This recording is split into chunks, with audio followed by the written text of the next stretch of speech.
আজি মই আপোনালোকক ক'ম ল'ৰা মানে কি। Guys good morning, welcome to my new blog. Guys আজি ভিডিঅ'টো ল'ৰাবোৰৰ ওপৰত ভিডিঅ' বনাব ওলাইছোঁ। এইটো ভিডিঅ' ল'ৰাবোৰে চাই যে নিশ্চয় কমেণ্ট কৰিব, কাৰণ বহুতে সোধে ল'ৰা মানে কি। আজি মই আপোনালোকক ক'ম ল'ৰা মানে কি। গাইজ মই মানে লিখিছোঁ বহীত, মানে মই ভাবি চিন্তি লিখিছোঁ। আপোনালোকে চাই ভিডিঅ'টো ল'ৰাবোৰে যে চাই আছে কমেণ্ট কৰিব, সঁচা নে মিছা, আৰু ছাবস্ক্ৰাইব কৰি দিব। বলক ভিডিঅ'টো কেমেৰাৰ পৰা আৰম্ভ এতিয়া।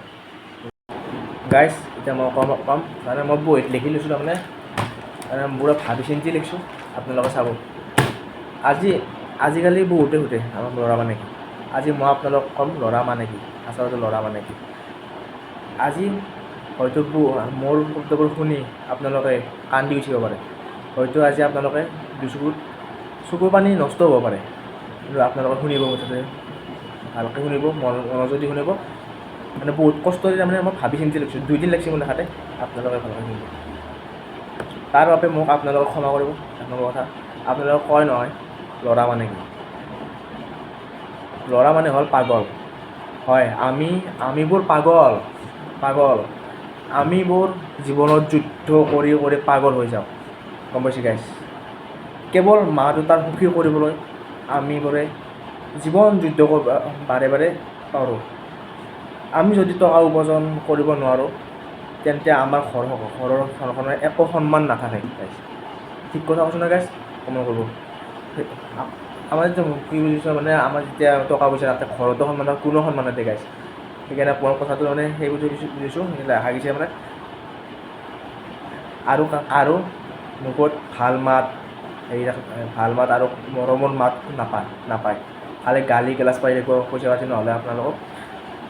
মুখত হাঁহি দেখি নাভাবিব যে আমি এতিয়া হাঁহি থাকোঁ, মুখত হাঁহি দেখি আপোনালোকে নাভাবিব আমি যে সুখত আছোঁ, গম পাইছে গাইজ। আপোনালোকে ভবাৰ দৰে কোনো এজন ল'ৰাৰ জীৱন কেতিয়াও সুখী হ'ব নোৱাৰে। মা দেউতা, ঘৰৰ সকলোতে সুখী কৰি ৰাখিবলৈ আমি নিজৰ ঘৰখনৰ পৰা দূৰত থাকিবলগীয়া হয়। ঠিক কথা গাইছে। এতিয়া আমাৰ মা দেউতা বা ঘৰৰ সকলো পৰিয়ালক সুখত ৰাখিবৰ কাৰণে আমি ঘৰৰ পৰা দূৰত থাকিব লাগে, মানে বাহিৰত কাম কৰিব যাব লাগে। কেৱল আনৰ সুখৰ বাবে আমি জীৱন ত্যাগ কৰি দিওঁ, মানে জীৱনটো ত্যাগ কৰি দিওঁ। আমাৰ সুখ কৰিব, বেলেগক সুখ কৰোঁতে আমাৰ জীৱনটো ত্যাগ হৈ যায়। আমি ল'ৰা হয়। এষাৰ কয় নহয় ল'ৰাক নাকান্দে, আৰু কিছুমানে কয় নহয় ল'ৰাই নাকান্দে বুলি।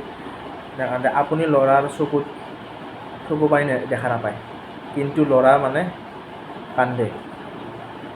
যেতিয়া জীৱন যুদ্ধত হাৰ মানিব লগা হয়, তেতিয়া কান্দে এজন ল'ৰাই। যেতিয়া চিনাকিবোৰো অচিনাকি হৈ যায়, তেতিয়া কান্দে এজন ল'ৰাই, গম পাইছে গাইজ। কিছুমানে কয় ল'ৰা নাকান্দে বুলি, কিন্তু কান্দে কথাটো। আৰু তাৰমানে মোৰ কথাখিনি শুনি আপোনালোকে কেনে পালে, ল'ৰাবোৰেও কমেণ্ট কৰিব নিশ্চয়, ভাল লাগে যদি। আৰু ছোৱালীবোৰেও কমেণ্ট কৰিব, হয়নে নহয় কথাটো সঁচা হৈছে। কথাখিনি আপোনালোকে বুজিলে নিশ্চয় বুজিছে। ছাবস্ক্ৰাইবটো কৰি দিব গাইজ। অতি শীঘ্ৰে 1000 ছাবস্ক্ৰাইব কমপ্লিট কৰি দিয়ক।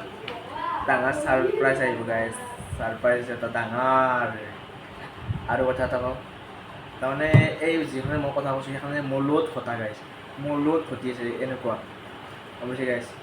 ল'ৰাৰ জীৱনটো কিয় হয় এনেকুৱা, তেওঁ বুজিবলৈ ভাবি তাৰ ভাগৰি গৈছোঁ তাৰমানে এনেকুৱা। তাৰমানে এতিয়া বেকাৰ ঘূৰি লগা আছে, আমি কাম নাই, হেৰি নাই, পঢ়া পাতি নাই, হায়াৰ ছেকেণ্ডেৰী পাছ কৰি এনে ঘৰত বহি আছোঁ। মানুহবিলাকে কি কৰে, ভাবে এনে বেকাৰ বহিছে, তাৰ টেনশ্যন নাই, বহিব খাই আছে, কিন্তু আমি বহিব খাওঁ। কাৰণ আমাৰ ভাতকেইটা আমি একো নাখাওঁ ঘৰৰ পৰা, গম পাইছে গাইজ। আৰু 2 বছৰ 3 বছৰ আমি কাম কৰিব যাবই লাগিব, কাৰণ ঘৰত চলাব লাগে, আমি জানাই কথা। আৰু গাইজ কথাখিনি নিশ্চয় আপোনালোকে বুজি পালে। আই হোপ ভিডিঅ'টো নিশ্চয় ভাল পালে আপোনালোকে। লগ পাম এটা নতুন ব্লগৰ সৈতে অহাকালি। থেংক ইউ ফৰ ৱাটচিং, বাই।